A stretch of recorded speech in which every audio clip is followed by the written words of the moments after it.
The fifth starts the triple trio. So your race number 5, the first leg of the TT, the Flame Tree Handicap, and we step up to the 1600 metres. Kilindini's on the class drop and back in trip from the 1800 at Happy Valley to the 1600 at Sha Tin.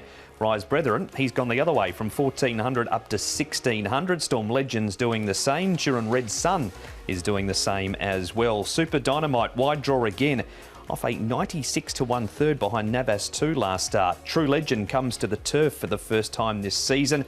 Fearless Fire's gone his best races over at Happy Valley.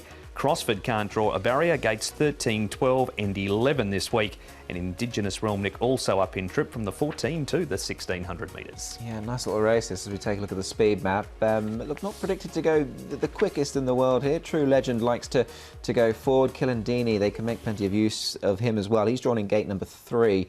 You've also got Fearless Fire prominent. Win-Win Fighter, he's going to be caught out a little bit deeper. Rise Brethren and Turin Red Sun, Paul, look to get nice bits of cover there. Yeah, they should get nice runs. Fearless Fire did lead last time, but True Legend, he's a 1200. He's led over 1200 metres easy in the past. So I think up to the 1600 here is going to be ideal for him. On a good to slow tempo perhaps as well. Now, first replay features 2 of those horses getting up in trip.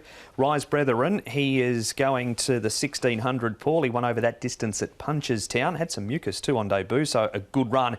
And Turin Red Sun, he's won over 1600 at Newcastle prior to arriving. Both go in, these 2 horses, for me. I thought they were both really good debut runs. Rise Brethren finished 4th. He was the closer of the 2.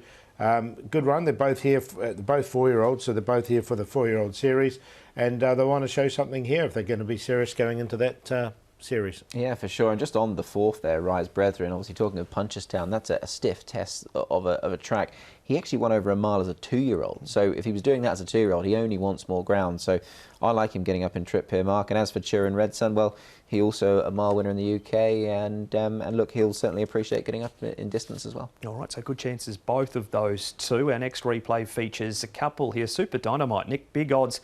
Was unlucky in the start prior to this, didn't get much clear room in the race won by Master Hero, and Storm Legend doesn't get much room in this race. Yeah, no, absolutely. He's very much the unlucky horse, isn't he, Storm Legend? Look for those Bon Ho colours back in the field. But as for Super Dynamite, look, this was a good run from him. He was any old odds on this occasion. He's a fraction of that this time around. And look, I think if he runs to this level of form again, Paul, then he must be a contender. Yeah, look, they both ran really well, didn't they? And as you say, Storm Legend got spat out the back. So, yeah, good enough runs for these horses. Kilindini, Paul, he's coming down in grade, he's back in trip, and Joe takes the ride from a good draw for Tony Millard. Yeah, I think he's going to get a really good run, Kilindini, so he's going to go in for me. And I didn't mind this trial as well. I thought it was a good trial. The horse is obviously a Grade 1 winner in South Africa before he got here, so he's got the ability, there's no question. Now he's down here in Class 3. Yeah, winner of a Cape Guineas, as you allude to. Joe Moreira stays on board. Good draw. Trial certainly was pleasing enough as well. So there's enough to like about him. I think the drop in grade is a massive plus for a horse who's campaigned at the highest level in South Africa.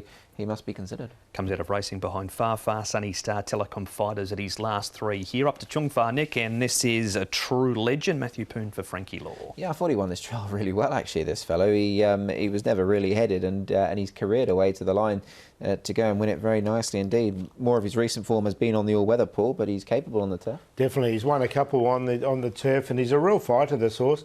Look, his wins were over 1200. They're stepping him up to 16, but he did win 1650 on the wet slow.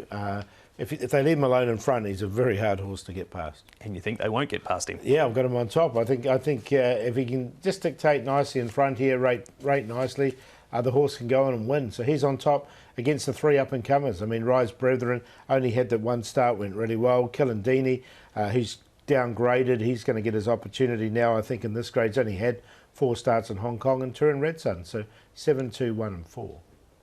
Yeah, Rise Brethren for me, I think getting up to this trip's going to be a big plus to him. And look, he ran second in a Britannia handicap at Royal Ascot, and his trial recently under Alexi Bedell was good, so he'll go on top over Storm Legend, who was very much the unlucky horse last time out. Crossford, thrown him in as well down there with a lightweight. I thought he could be a little bit of value in a race like this. And 6, Super Dynamite, also in for me as well. But keen on the 2, 2, 3, 11 and 6. There was a field of 29 in that Britannia handicap that Rise Brethren ran in, and a focus on the 4-year-old series, that angle perhaps as well, with the 4-year-old series only weeks away.